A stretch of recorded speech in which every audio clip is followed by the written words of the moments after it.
I hope you are doing well. I am just checking. I was watering Conophytum and checking some of them. Some of them needed to be repotted. I don't generally leave them in clay pots. Plastic works a little bit better, but some of my older clusters like these two are fine. But I was just double checking and seeing if they needed to be repotted, and I decided to take a little look at this pot of Lithops. Now these guys, which I just took these out, these were all in the same pot because I got them all at the same time. And hang on just a minute, let me take this out of view for just a second. I didn't realize I was kind of ruining my surprise here by leaving this uncovered. Okay, well that's enough. Anyways, all of these I got at the same time and kind of just put them in a pot together to baby them. But it's been a while, and this guy was kind of like a cutting, which usually we don't do with Lithops, but it was just these little clusters of what, 1, 2, 3, 4, 5 little heads that was attached to this really, well, I'll just pull it out and show you. It's a really solid, like this is solid roots, like just like a hard knot on a tree almost. And that's all that was there. Now you can see, since I've been rooting it, roots have come off this side and off this side, which are belonging to these two that look like they're alive. These guys are not alive, and this is no, they didn't rot, nothing's wrong, they just didn't root. And that's not too uncommon when you're trying to root multiple heads at once. A lot of times all of them won't survive, but I had kind of overwatered these two side ones trying to get these guys to come alive, and today I thought, no, I'm going to pull those out and see what's going on. And now that I pull them out, it's really, really obvious. And that's what I wanted to make this video today, is just to show you why I suggest checking their roots so often. I feel like a broken record all the time when people ask me, hey, what should I do with this Lithops, or what should I do with this Conophytum? Should I water it? Should I not? And I say, well, check the roots, because unpotting them can show you so much. And once they're really well established, I don't suggest that. Like if these guys were needing water or something, I wouldn't suggest unpotting them. That's why I usually ask, how long have you had it? And if you haven't had it for more than a few months, then unpotting it is generally a good idea to see what's going on. And sometimes even if you've had them a long time, if they're just not doing well, sometimes from above ground you just can't tell what's happening. So with these guys, if I had kept watering trying to revive these, I would have killed the only two that were alive. And how I know that these guys are officially dead is that they are just rubbery all the way down. There's no new babies. So even if I perked them up by some miracle, there's no new babies forming, and they're gonna die because it's too late. These guys are firm and have big bulging babies down here, and they're gonna be great. I was gonna cut these off, and I may still do that since I unpotted this again. I may just go ahead and cut them off while I'm here and plant these two little guys back up. So they're happy. But what I wanted to show you was these other guys. So this guy has been looking like this from the top for a long time, which is not highly unusual. The wrinkling, especially because they were new and were put in here to recover, the wrinkling isn't super unusual. And I can find a healthier pot here. You can see that a lot of them have just, you know, like this guy. This guy's perfectly healthy, but just has a lot of wrinkling, and so I didn't think much of it. But today I thought, okay, I'm going to check these guys because this guy is just doing nothing, and I don't remember, I didn't date these, so I don't know how long they've been trying to root, but it didn't have good roots to start with at all. And it's been pretty sadly neglected. Also, I didn't baby them like I like to because I was just too sick when these guys came 6 months ago or whenever that was. So this is what it looks like when I pull it out to check the roots. See how this is all collapsed? And if I squeeze on it, it's still fairly firm right here, but the top is quite, it's not squishy like rot. It didn't rot. It's not that. I am not 100% sure what causes them to do this, but you can see there was no new root growth. None.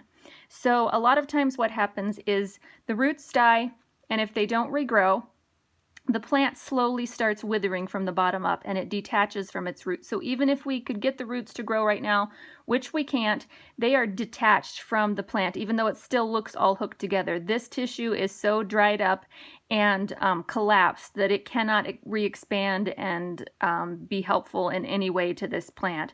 So this guy, sadly, is a goner. And this is why I suggest checking their roots, because you can look at them from the top. I mean, if this guy was buried, you would think he was happy, right? And it could take, he's been in here at least 6 months, I believe. I'm trying to remember where these guys came from. But at least 4 months, And he could go with how firm he is and the fact that there's no rot or anything, that it's just shriveling up from the bottom. He could probably go for another 4 or 5 months and just slowly shrink, you know, more, and get a little more concave on the top, like I'm mushing here with my hands, just to kind of show you an example. And I will look through my photos that all of you have so kindly shared with me and see if I can find some more. But it's really hard with photos unless they've pulled them out and shown me the base, because they can look just like this and be fine on top. So from the top is a little bit harder to tell. But this guy is most likely, I have never, ever seen them recover from something like this. There's just too much of this dried up tissue around the base, and it just didn't recover from being shipped. The roots never took off at all. There's not even a tiny bit of growth. So it happens sometimes, you know, you get plants, they're bare root shipped, they're imported. These guys were imported. It's coming back to me. I think these guys are from Kano's Paradise, if I remember right. And yeah, I'm just gonna go ahead and pull these other two out while we're here. This guy doesn't look to have much new root growth either. That's sad. The bases are still firm though. Yep, there's still babies in the bottom of these though. So I'm gonna baby these guys. I'm gonna soak them in a solution. And, oh, this is new root growth. This long one here is new. This one is new, but they need a little bit more TLC. Gonna water it with some B1, even though it's technically the wrong season. These guys I need to focus on their roots a little bit more. And last but not least, this one's splitting, as you can see. There we go. Get the sand out. And he's doing just fine. His roots, where it's attached to the pumice, is new growth, but not a lot either. So I will keep a close eye on him, but he may get a little bit of a bath for his roots as well. I won't put him in a pot that's soaked or anything like that, but I'm definitely going to give his little roots a bath just to help them keep growing. If I were to leave him bone dry all the way until spring for another 2 or 3 months, until these outer leaves were all the way dried up, these new tiny roots that are coming out would be dead by then, most likely. And so, yes, treating lithops, and I know I feel like a broken record sometimes, but treating lithops that you just got, that have just been imported, or that have had root damage, etc., are way different than how you treat fully established lithops. And so a lot of times the advice that's given is as if they were fully established. But from what I have experienced in all of the questions I've been asked, when I ask how long have you had them, usually people are newbies when they're asking questions. So I don't quite understand why most people are giving the advice that you would usually give for fully matured and rooted and established lithops, like don't water them all winter long. That is not good advice if you just got it and it was bare root or a lot of other reasons. And you can watch my video on bare root lithops and importing during the winter, etc., if you'd like to know more about that. But when they are fully established and well rooted, absolutely, you water them during their growing period, and in the winter when they're developing their new set of leaves, you withhold water until the outer set of leaves has dried up and become a little kind of paper husk, and then you can resume watering again. Now, when I say resume watering, I mean appropriate to your lithops, appropriate to your area, appropriate to your potting medium, etc., etc. There is no rules for watering lithops, you guys. There are no rules. There is no water them once a year. There's no water them twice a year. The varieties vary quite significantly on how much rain they get in their natural habitat, or if they get mists or fogs, etc. There are general guidelines like water more in the summer and water much less in the winter in general, but again, those are better for established lithops. So yeah, just no rules. That's why I don't give any rules. That's why I show you guys what I do and try and explain why I'm doing it. But I don't say I water every 2 weeks, or you should water every 2 weeks, or water once a year, or water 3 times a year. There's no way without knowing so many details that I could give information like that to you guys. And if other people are giving you information like that, specific information without asking the proper questions, please don't follow it. You're going to kill your plants. So if you say, hi, I'm new and this is my little conophytum, how often should I water it? And someone actually responds to that with an often, like how often, with a time period, don't listen to them. Because if they don't ask what type of pot, what type of potting medium, how much humidity you have where you live, etc., there is no way that they can know that. And it means they are not knowledgeable, and they are just passing along information that they've read on a blog or a website, etc. And while general guidelines can be helpful, they are not, they just don't work well when applied as a rule. They work okay when applied as a guideline, but not as a rule. So just keep that in mind, and check your roots. If something's off, if you just feel like, you know what, this guy just hasn't been responding right and I just don't know what's going on, just pull them out and take a peek. If they were planted in peat and were not shipped to you bare root, so they have a lot of soil clinging to their roots and you don't want to break that all up to look, just try and loosen a little bit or look around the outside and see if you can see any really white, tiny roots with little hairs on them. Because that is a really good telltale sign that you don't have to completely tear your root ball apart.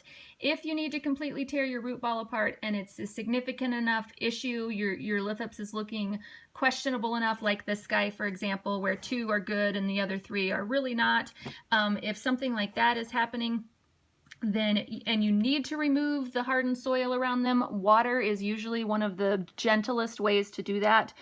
Take your water faucet, if at your sink in your kitchen, you can turn the sprayer on, not too strong, but fairly strong, and just rinse those off. You can rinse them off and then dry the roots off in front of a fan really quickly, and they're not going to have time to absorb a bunch of water and hurt them or split or do anything bad. It's not enough water to harm them. What you do want to do, though, is when you wash them off, you will damage a few roots, so you want to let them dry off completely in front of a fan, even maybe lay out until the next day. If you're soaking them or something like that, that's different, but even after soaking, letting them dry out for a day before you plant them helps the roots, any roots that were damaged, kind of callus off a little bit, and they're not as likely to get infected by spores, etc., that might be in the soil. If you're using a potting medium like pure pumice or something like that, there's not nearly as much risk of having spores, especially if you have sterilized it in the oven, or maybe water with peroxide or a few other things like that that can really help reduce the bacterial count in the soil. And pumice just doesn't hold nearly as many types of bacteria as compost type soil does, obviously.